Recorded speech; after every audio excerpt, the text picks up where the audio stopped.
goes on, but we don't want to hold up anyone's time.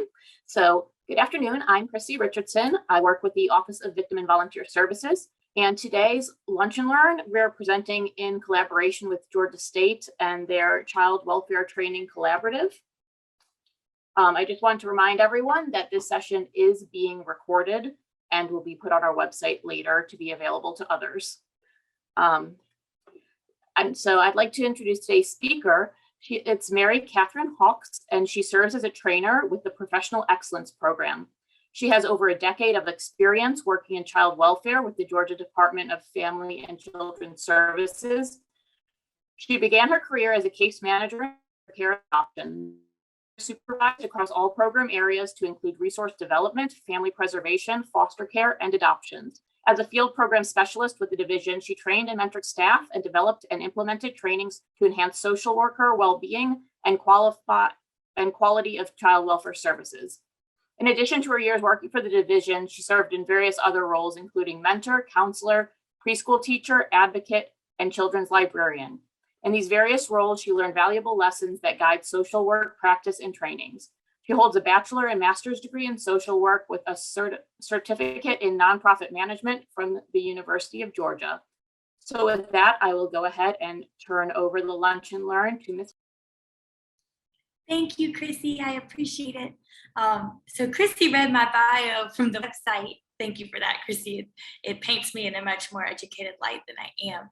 But what she didn't say in that bio, because it's not on my professional bio, is I was once offered an office in the DJJ office here in Athens because so many of my youth in foster care were joint committed.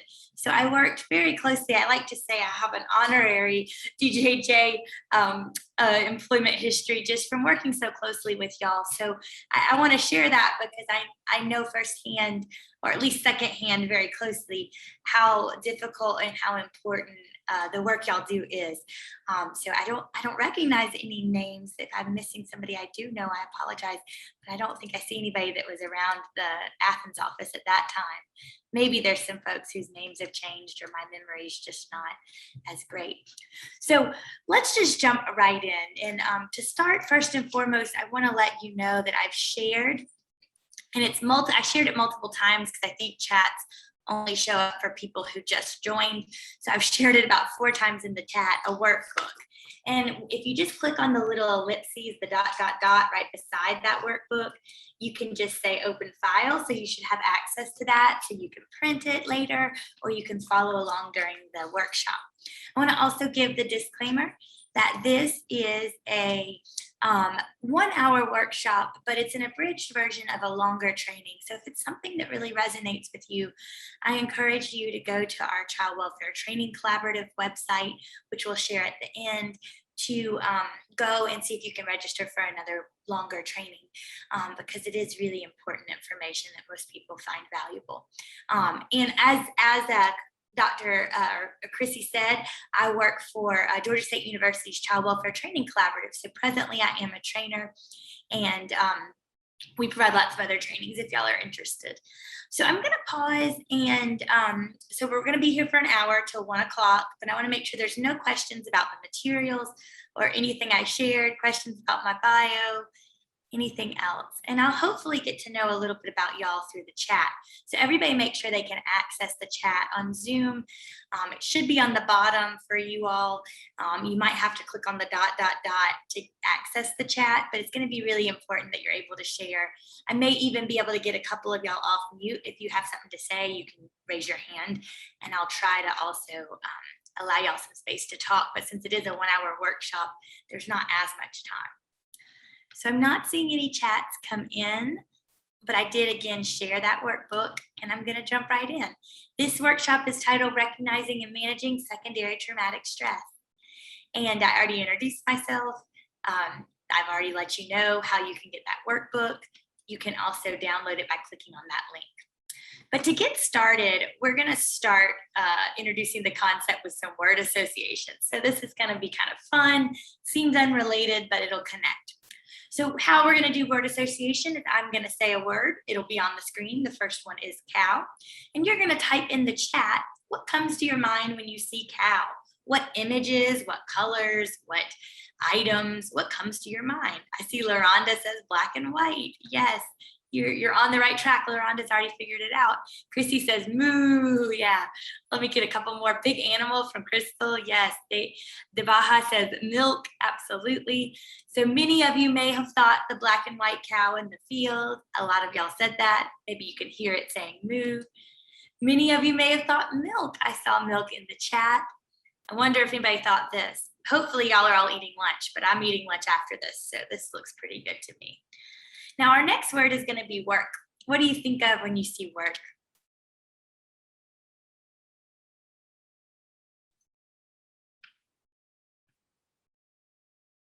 So it might be a little harder, right? It's more personal. Cows are not super personal to most of us, unless we work on a dairy farm or live on a dairy farm, which you might. Somebody said question mark, LaRonda. Thank you, LaRonda. Maybe too many things come to our mind. Crystal says commitment. Gordon says security. Yes, absolutely. Y'all's work is very important to security. Tamara says busy. So yeah, a couple of you may have thought this, maybe some of the silent ones. I saw commitment, which is connected to maybe loving your job. Some of you may have thought of what you actually do. I was thinking of interviewing children. This is the best picture I could find of interviewing a child. I think the person with the clipboard was supposed to be the child, but now I'm realizing it's two adults. Oh well. But I wonder, like Tamara said, busy, if any of you thought more of this. Anyone feeling like this? You can type in the chat if this resonates with you, but you don't have to. You could just sit with it. So when I say the word secondary traumatic stress, what comes to your mind? What do you know about secondary trauma?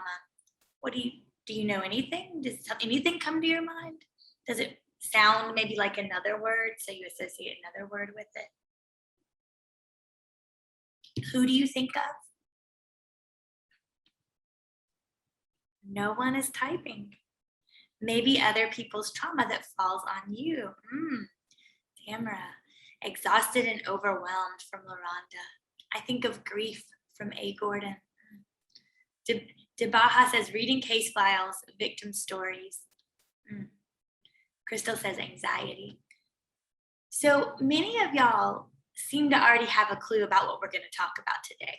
But sometimes people don't know what secondary trauma is. So some of y'all are already ahead of the curve of what we're going to learn, but hopefully there's some folks that maybe didn't. Maybe you think of secondary trauma more as kind of similar to post-traumatic stress, what you think of with our veterans.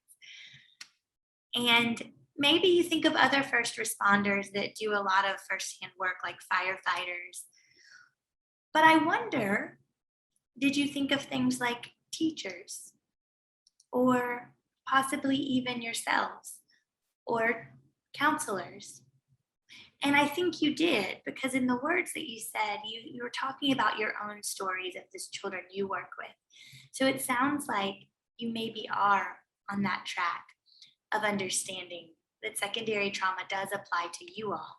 As Department of Juvenile Justice employees, it is very applicable to your lives.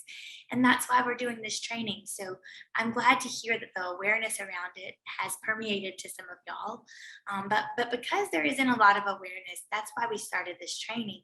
And to be able to then also give you some concrete ways to step away from the training, to be able to support yourself in this very real workplace hazard. So what we're going to do today in our workshop is we're going to give a definition of secondary trauma, set the foundation. Many of you, this might be a review. Then we're going to talk about some of the symptoms. I already saw many of you put anxiety in the chat. And then again, we're going to leave you with some strategies, and we're not going to practice those strategies in the classroom today just because of time. But I encourage you all to step out of today and utilize those resources, because they're very, very important and helpful to your own care for you. So in order to define secondary trauma, we have to first give a definition for how do we define trauma? What do y'all think trauma is? Trauma is a big word we hear a lot now, but it has lots of different definitions. So let's get on the same page. Go ahead and chat me, or if you want to raise your hand, let me know what trauma is to you.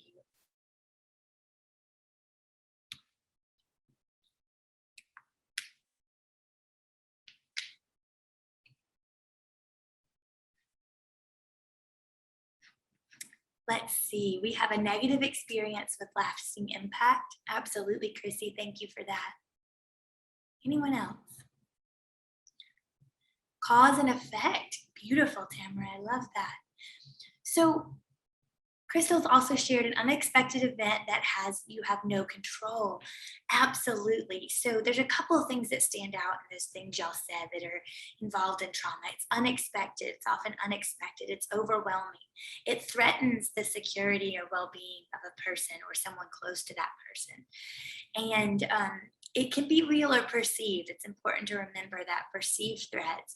So when you have a domestic violence situation, which is verbally abusive, there's threats of hurting.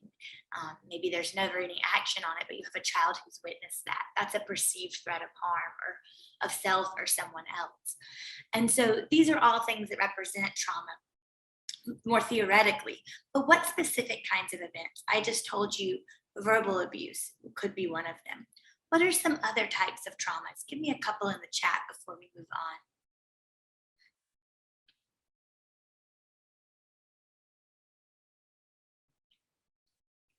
And if I miss anybody's chats, please know that it's not that your chat is not valuable. That's just for the sake of the pace of the workshop. I might miss some. Like I see that A. Gordon added a great definition of trauma. Tamara says COVID-19. Wow. So for today, for highlighting things, I have my bell out, which I use in person. So let's give some bell taps for that answer. COVID-19, it's so relevant, right? There are so many different things connected with it that can be perceived or real threats, certainly can be categorized as trauma, lockdown over a year. And especially, I imagine, for some of y'all in residential facilities. I don't know exactly what it's been like for juvenile detention facilities, but I've heard some things about our adult facilities, and I know that it's caused extra stress for those there and those working there. Deeply disturbing experiences. Yeah, any kind of deeply disturbing experiences. A. Gordon said a suicide of a loved one. Yes. So all of these things could be traumas. They also could include things like natural disasters, death of a loved one by things other than suicide as well, any type of abuse. And the type of trauma that is usually connected to secondary traumatic stress is complex trauma. So many of us in our helping professions work with individuals who've experienced multiple and often unceasing traumas. And that's often the children in the child welfare system, which almost always overlap with some of our children in our DJJ system, right? There's a lot of correlation, a lot of connection, not always, but often. I've already heard y'all tell of your stories you've heard from your youth. So oftentimes we know there's a high percentage of traumatized individuals in our incarcerated, both as juveniles and adults. So when we're thinking about trauma is that event, right? It's all those things you just mentioned. That A. Gordon mentioned suicide of a loved one. Tamara mentioned things connected to COVID. I stated things like natural disasters. And when we experience these kinds of things, we have a normal reaction, which is a traumatic stress reaction, which really overwhelms our body, and it occurs following a traumatic event. And this is, all of us will have experienced this at some point, but those who experience complex trauma have chronic toxic stress. And when we experience direct trauma, any of those kinds of things, that's when we experience traumatic stress. So that's what we just talked about, was direct trauma. So therefore, when we're talking about secondary traumatic stress, it's indirect trauma, meaning that those we serve experience such high trauma loads, and we're working so closely with that trauma that we're also experiencing traumatic stress, that physical reaction in our body that occurs at the same time as direct trauma. And I just moved my slides back to go back to that definition. So similarly to those we serve, we can experience traumatic stress from working with traumatized individuals. And it's important to give an asterisk to note many of us may also be presently or have experienced trauma in our past as well. So oftentimes we're getting traumatic stress both from our work and from our personal histories. And as a result of our work, We may also experience some direct traumas. I imagine in the DJJ world, it might be even higher if you're working with individuals who are at the point of aggression because they're incarcerated. You may be physically assaulted. So if that's the case, what you're learning today will also help support you in your direct trauma. But it's important to give yourself space that you might have encountered both. But today we're going to focus on that secondary or indirect trauma. So any questions about traumatic stress or trauma? And as you have questions, please feel free to bring them into the chat. So the definitions we're going to use today for secondary trauma are the natural consequence of behaviors and emotions resulting from knowledge about a stressful event that is experienced by a significant other. And these are kind of our academic definitions. And I really like this next one because it talks about how it's a syndrome of symptoms that is nearly identical. Hear that? Nearly identical to PTSD, except the only difference is that traumatizing event is experienced by somebody else and then shared with us. And so we experience it secondarily. When we're defining secondary trauma, there are three other terms that you may have heard of. You may have heard of secondary traumatic stress, which is what we just talked about. But the two other terms that are new to the workshop are compassion fatigue and vicarious traumatization. So to define compassion fatigue, we have to think about the concept of empathy. And compassion fatigue is just another, maybe less stigmatizing way to say secondary trauma, and to also focus on that concept of empathy and how when we're experiencing compassion fatigue, we may experience a reduced capacity for empathy. This is something that I did not know at the time I was experiencing. And later when I learned this, I could pinpoint multiple times in my career where I had kind of shut down and stopped caring as much. And that was not my norm. I could think back to like my first day as a case manager going out with a mom. I cried with her. I had so much empathy, which, that's another conversation altogether. And then having one of my last home visits before I took a break because of the impact of secondary trauma, which is why I love to train around it. It's a little bit of my own history with secondary trauma. I took that break because I started to realize that I began to be cold to people's traumas. They would share them and I would just make excuses in my mind for how to shut down that empathy and say, well, they didn't have it that bad, or I just didn't offer any kind of support. And that was not like me. So there was a change. So I want to pause and see, can anybody resonate with this concept of compassion fatigue? Does anybody think of a specific incident, maybe where you've seen this in your own life or in a colleague? And if I don't see any chats or hand raises, then I'll keep going. So I'm not seeing any right now, but as they come in, I'll go back. Oh, there we go. Tamara is just saying yes. She's saying this resonates with her. And I want to give the disclaimer, if I say your name wrong or use the incorrect pronoun, please let me know in the chat. Oh, so Tamara says personally and with others. Excellent. Thank you for sharing, Tamara. Not excellent that you've experienced it, but thank you for sharing. So the next concept is another one that you may not know the name, but you may be able to spot it in your own life. It's one I certainly have spotted personally and with my coworkers. And this is the idea that our worldview changes, and it's called vicarious traumatization. So another word for secondary trauma, but that specifically connects to that change and shift in worldview, to be more hopeless, to be more fearful. And this is not within reason, right? This is a change from how you were before. So for example, a lot of the colleagues I work with don't allow their children to spend the night at other people's houses. They're fearful of that. That might be an example of a symptom of vicarious traumatization. When I am with infants or watch infants, I'm terrified they're gonna not wake up because I worked with child death. So that's another example of vicarious traumatization. Feel free to chat any examples you can think of. I'm just thinking through one that kind of connects to y'all is I had a young person that I kind of mentored, and she kind of became like a daughter to me, or a sister rather, maybe it's a little sister that I helped care for.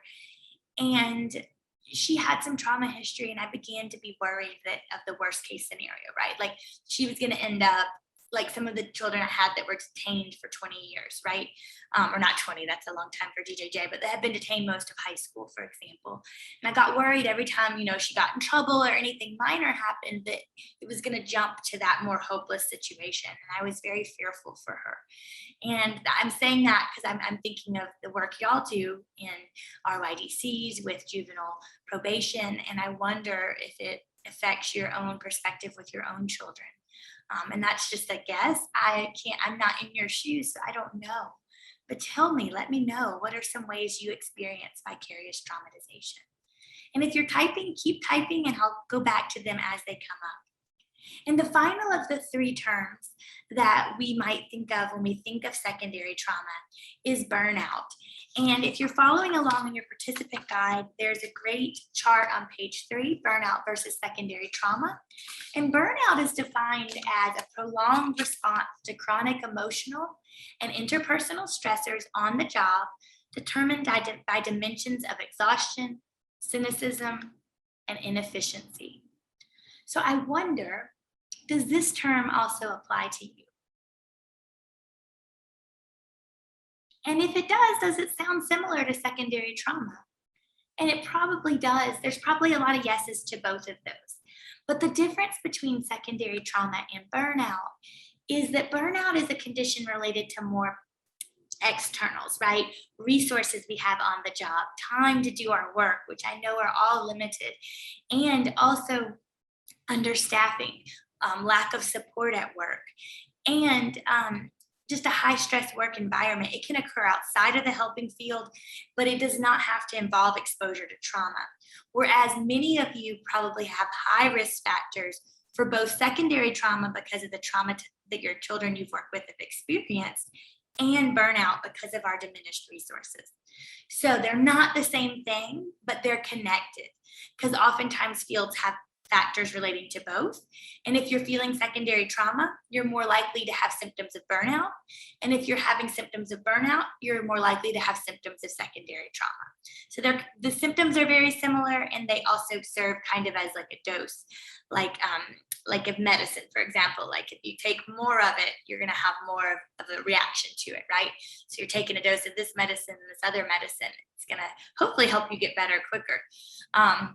So I saw in the chat that Hernanda said, sometimes it causes you to become emotionally disconnected. So that's thinking back to those concepts of compassion fatigue and vicarious traumatization. And you're absolutely right, Hermanda. That's exactly what we mean when we're talking about compassion fatigue and even vicarious traumatization with that hopelessness.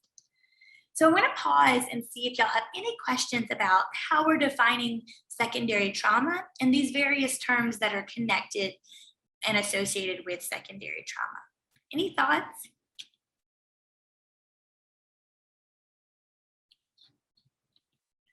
All right, again, I'll keep going, but I'll go back to your chats as they come in. So now that we've defined secondary trauma and we understand that burnout is more systemic, we really want to acknowledge and honor that burnout is also something we need to combat. But today, we're going to focus on secondary trauma and things you can do to support yourself regardless of the systems we work within and regardless of factors for burnout. So you'll walk away with some concrete ways to support in this workplace issue.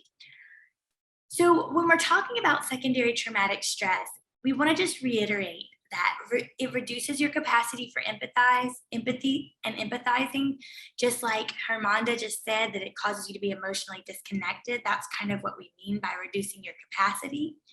It changes the way you view the world, that hopelessness or fearfulness, and it can lead to negative emotions and behaviors and even physical ailments. And when we talk about what it can lead to, some of those physical ailments, some of those emotional issues and negative emotions and behaviors, we're going to now shift into talking about symptoms. So to start the conversation around symptoms, everyone share one thing in the chat that you think could be a symptom. Share something maybe you've experienced or you've seen someone else experience. Think back, some of y'all have already said things like anxiety in the beginning of the training. Maybe you put that or something else. Share a symptom that you think you might have had or had somebody else has experienced. What do y'all think? I'm going to pause and wait on them to come in. Depression from Chrissy, absolutely, Chrissy. We'll talk about that in just a moment.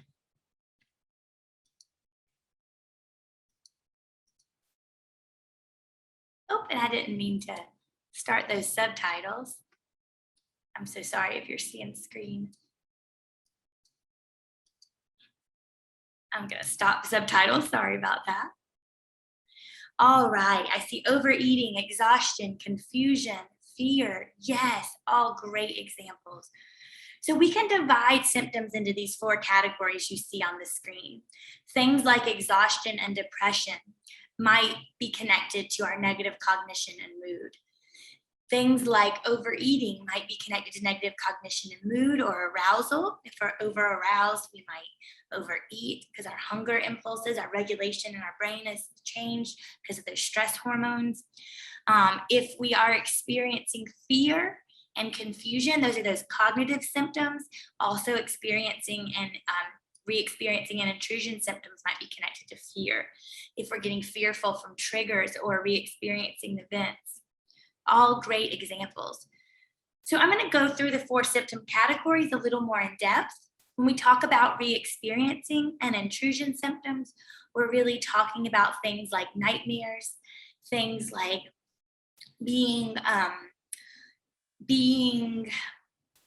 reminded of the situation. So if you had a traumatic event at an RYCDC facility you worked at, and you feel anxiety and stress the moment you walk in that facility the day after, or the month after, or even a year after, that's an intrusion symptom. That means you're being brought back to your physical sensations, even if you don't cognitively remember of that moment. You may also find yourself avoiding certain clients who talk about their trauma, or avoiding tasks that involve you with the trauma. If you're someone who has to do interviews, you might be avoiding or putting off that interview with that certain child, or putting off that phone call with that parent who always breaks down to you about their sadness and their own trauma about their child being incarcerated. And I'm just trying to think of some examples y'all might experience, but I would love to hear from y'all some of the ways these symptoms show up in your day-to-day. Share with each other. And finally, those negative cognition and mood symptoms can be things like depression. And negative cognition and mood can show up like not getting along with others, being more easily snappy or agitated. All of the symptoms you might typically see with depression, and full-blown depression might be connected to your secondary trauma as well. Sometimes they reach the level of diagnostic criteria. But I'm not saying depression equals STS, but sometimes there's underlying secondary trauma if we are diagnosed with depression. And this might also include things like oversleeping or lower mood, reduced energy, exhaustion, like Wimbus G put in the chat. And then when we talk about arousal, these are more typical anxiety symptoms that keep us hypervigilant, hyper-aroused. And these might be symptoms that are a little bit more external, right? Or not sleeping, things that we notice. And then all of these symptoms can then cause different physical or more frequent ailments, right? If our physical, cognitive, social, and emotional bodies are changing because our stress hormones are being released in our brain, that changes our brain health and overall body health, we may have actual physical symptoms like gastrointestinal issues, high blood pressure, things related to underweight or overweight, because if we're overeating or forgetting to eat as a symptom, or just our glucose levels are different because of our fluctuating hormones, all are connected to those symptoms. So if we are experiencing some symptoms of secondary trauma, there's some questions we can ask ourselves to determine if we're in a position of it being problematic. So we've mentioned how common secondary trauma is, and I want to stress that point, that it is common to experience these symptoms. But when we're self-assessing, we need to figure out, do we need to do something about it? Has it reached the level where we need to intervene right away? And that's really assessing if it's causing you personal distress or impairment. And only I can know that for me.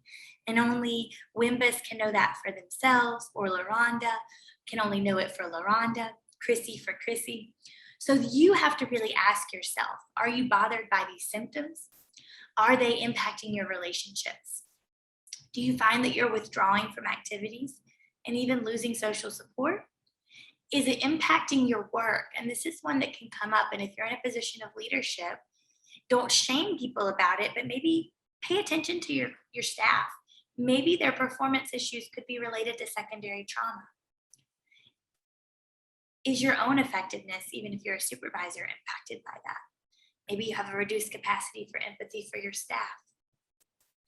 And finally, are you experiencing those different or more frequent physical ailments? And for me, really, for lack of a better term, tummy issues, gastrointestinal responses, and getting colds all the time were two of the physical symptoms that I noticed when my secondary trauma got to become a problem.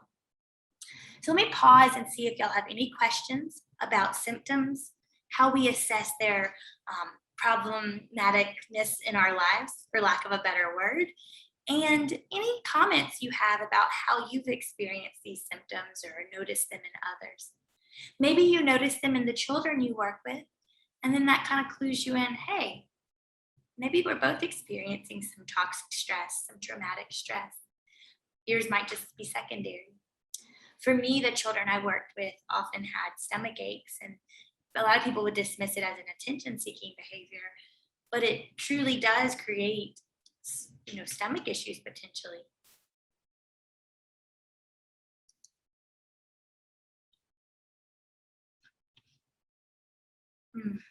All right, so I'm not seeing any questions come in, so we'll keep going. And I think I've seen some folks join. So just in case, I'm gonna again share that participant guide. So if anybody's joined late and didn't get our course materials, there's chat. All right, I'm gonna do a time check. So we have about 30 minutes left in the training. So what I'm gonna do is I'm gonna let you turn to page 5 of the training. And I'm gonna give y'all about 2 to 3 minutes to start on the secondary traumatic stress scale. So go to page 5, review that scale, think about it. And this tool is a tool you can use to assess your own symptoms, your own secondary trauma presently. So since we have a little time, I'll give y'all a moment to look over that, and then we'll come back together in just about 2 minutes. You probably won't be able to complete it during that time, but do start to explore it. So I'll turn my camera off and we'll come back in just a minute or two and be ready to share any questions or thoughts you have about that secondary trauma inventory, keeping in mind that it's a scale for the last 7 days, and it's on page 5 of your participant guide. All right, see y'all in 2 minutes at 12:37.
All right.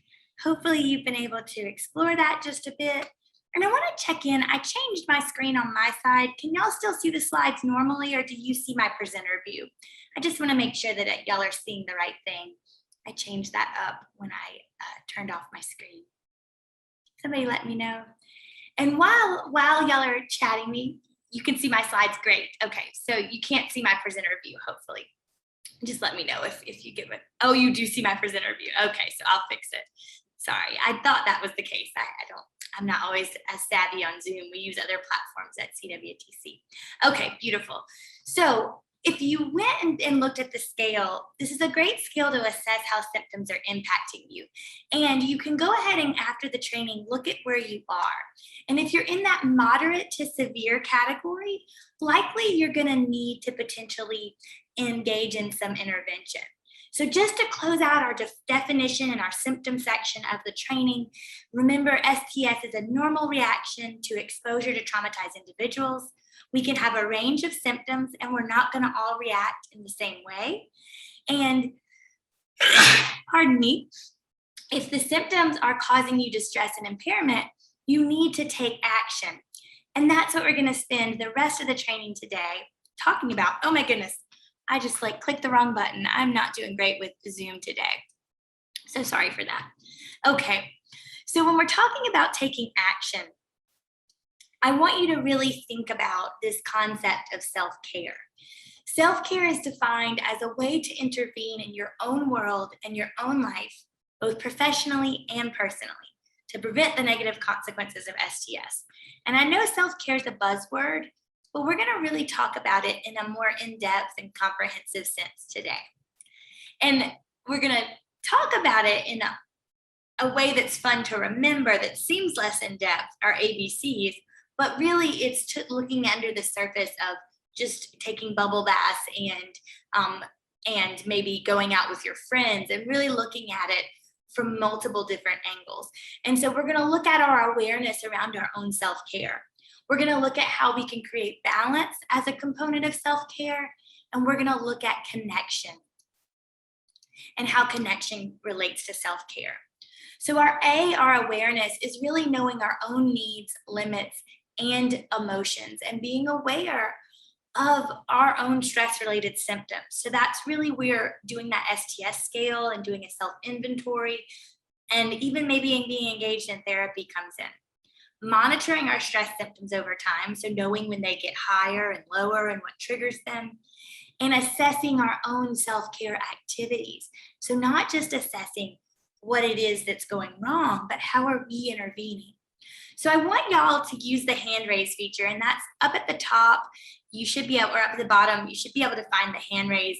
So you can let me know if this applies to you, or you can just reflect on it individually if you don't want to raise your hand.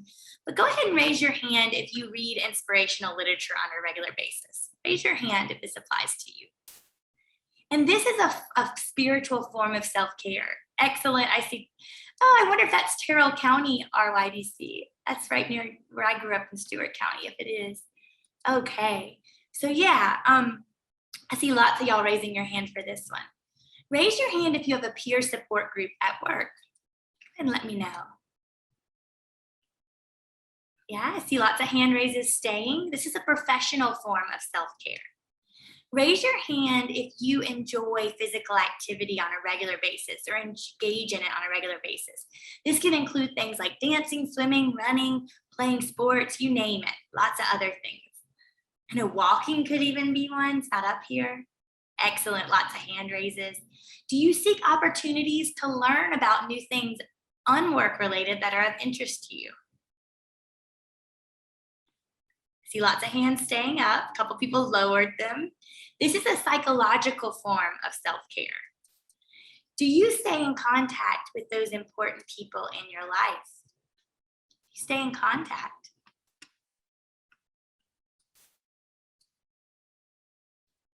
I see lots of hand raised. This is an emotional form of self-care.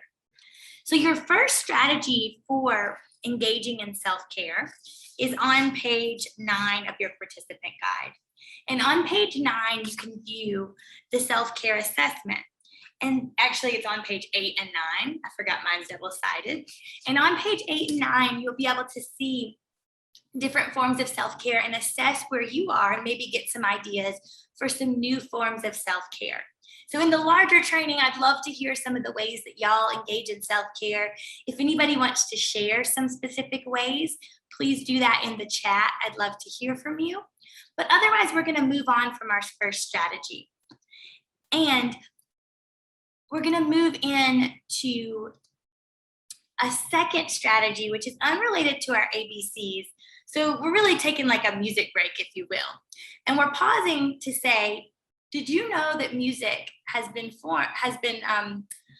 found scientifically, so there's scientific research, to be an effective self-care routine or technique? And if you did know this or didn't know it, maybe share in the chat one of your favorite feel-good songs. What's one of your favorite feel-good songs? You can share it in the chat. For me, I really like Zen meditation music because for me, it kind of regulates me. Like it's listening to like something you would at yoga. But then I also like sad music because it's cathartic. I see A. Gordon has shared some of their self-care techniques: journaling, lots of quiet time, massages, weekly Zoom dates with close friends. Excellent.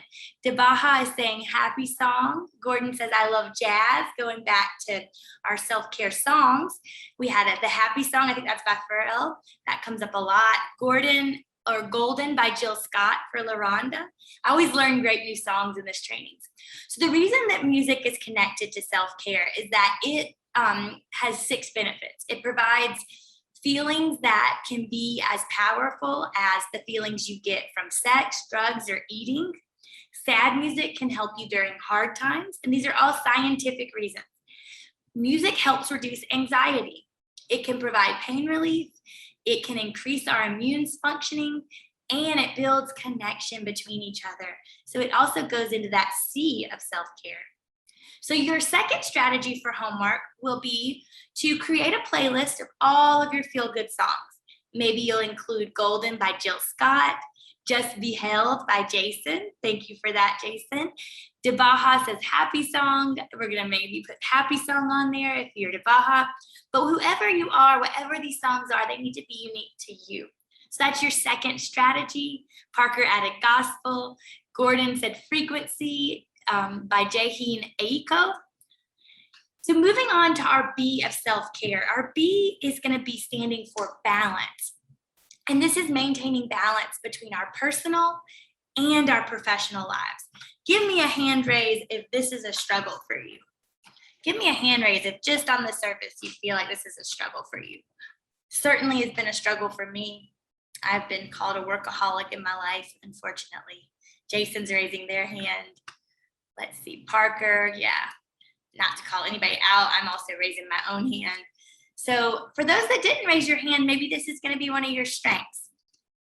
And we've mentioned how COVID can be considered a trauma in and of itself, but COVID also put a wrench, if you will, or maybe some support on the idea of work-life balance, right? For some of us, it gave us more space for balance. For others, it gave us less space. For some, it was a mixture of both. So for each of us, our experience has been unique depending on lots of things. And our work-life balance really became more of work-life integration, because if you're working from home more often, you are having to balance work and life becoming more enmeshed, right? Becoming more enmeshed, because sometimes your home life becomes your office. For me, it certainly did. I was living in a smaller apartment with my sister, and we both started working from home, and we realized we needed more space, so I moved out. I mean, that's how integrated I needed to become. And it gave me more space to then have more work-life balance, because we weren't having to like coordinate that. It gave us less things to coordinate. So when we're talking about work-life balance, this really means not just leaving work at work, because if work is at home, and we all have cell phones too, so we're all expected sometimes to be on call, to have to check emails. So if we're doing that, if we're checking emails after hours, or if we're checking emails because we're working at home, then let's take some time to then go grocery shopping on our lunch break or something like that, to create integration to where we still have time for ourselves and our families. So I'd love to hear 1 or 2 examples of how y'all have been able to integrate your work and life together, maybe some changes because of COVID. For me, one of my favorites is I'm able to take long walks throughout the day, to take breaks and then maybe extend my day or start a little earlier. I'm also able to sometimes run on my lunch break because I can run home, and I don't have to worry about being as sweaty if I'm just on a Zoom call, right? Yeah, not to be too self-disclosing, but that's really what we're talking about when we're talking about integration. It gets a little personal. So I'd love to hear from y'all. And I know if you're working in a facility like a YDC, likely things didn't change as much at home, but you're maybe having more extended hours, fear of COVID. Devaha says walking meetings. I love that, Devaha. Yeah, during certain trainings, I'll listen while I walk. Agree, it's absolutely a great idea. Okay, any others that come in, I'll go give voice to. Now, to close out our B of self-care, there's a 3rd strategy you can do for homework, which there's a great article that gives 37 tips for work-life balance or integration. And I'd like for you to read that article and identify at least 3 new tips that you want to incorporate into your practice and into your life. Maybe you can also celebrate that you're doing some of the things on that list already. Crystal added in the chat that for balance, she is able to look out the window while working. Yes, and me too. I'll go ahead and show y'all. There's my window right beside me. Sometimes I see deer out there. I don't, in this part of my office, I don't get to see right out in front of me. Sometimes that's better because I don't get distracted. But in my upstairs office, I do get to see that. So that's exciting. Agree with you, Crystal. And sometimes our offices and our state offices don't have windows. I know I had some in my history at DFACS that had really nice windows, but for the most part, they didn't. Yeah. So something as small as looking out the window can be so meaningful. I love that you pointed that out, Crystal. A. Gordon has put, I love being able to walk during the day on lunch breaks times. Also, I sit outside on my back patio while working some days. I love that too, but I find that the days I start wanting to are days like today where it's brutally hot. But yes, that's a great idea as well, especially during the nice in-between seasons like spring and fall. So our 3rd and final area of self-care is connection. And honestly, you're engaging in that connection by being in this training today. Virtual connection is not quite the same, but you're connecting to me and even each other in chat and seeing that you have common experiences. But on a more deep level, connection really means maintaining connection with people who support you. So you can get that formally in a training, but really more informally, it's through those people at work, like our peers, our supervisors, our mentors, and our family and friends outside of work. So first and foremost, we have to maintain people outside of work. Sometimes there's overlap, right? Our best friends come from our offices, especially I think in social work that happens. And maintaining those significant connections with groups, organizations, and individuals who are important to us. Feel free to start chatting any individuals that might be significant to you, or maybe civic organizations. For me, I was in a play with a bunch of women every year that became a really big connection outside of work. And I even brought some women from my work into it. And so let's talk about support at work. And this is really support, again, from those peers and supervisors. But support really has to be a reliable alliance. And what that means is that we have trust, we have helpfulness, and we have satisfaction in the relationship. The person helps us as we help them. And there is that idea that they really listen to you non-judgmentally. And this is created through discussion and processing without that judgment. So many of y'all might work together, and maybe you can connect after this to see how y'all can support each other in a more reliable alliance. Or maybe you're thinking, I have that in A. Gordon or in Crystal or in Debaha. I'm just giving some names. Let me go ahead and let them know that I appreciate that. Gordon has shared, oh, that's a chat I already read. Sorry, I thought it was a new one. And so for your final self-care activity, you're going to create, your C self-care activity, you're going to create a map of your support systems, both inside of work and outside of work. And you're going to discuss how they connect or how they are useful to you. So it might look a little bit like this diagram on the screen. And if you're following along in your participant guide, we are on page, 14. And so there's a template where you can do that as well. So our final C is talking about connection to the work we do and the rewards. What brought you into this? What keeps you going? And your strategy around our connection to our work is to really reflect on some questions. What are the things you love about your job? Why'd you choose this profession? What gets you up and going to work every day outside of your paycheck? And where do you want to lead others? Even if you're not in a formal leadership position, we all have leadership within us. What do you want to accomplish in your career and your life? Continue to focus on those goals and growth, whatever that may be. And what 3 words would you like people to describe you at your retirement dinner? And let's close out our discussion around connection for you all to share that in the chat. And a bonus question, which is one I love, is to describe one experience you've had helping a client. And how did this experience make you feel? How did this experience make you feel? And I have some, but sometimes I would forget to reflect on them on the hard days. And that's really when we need to bring them back.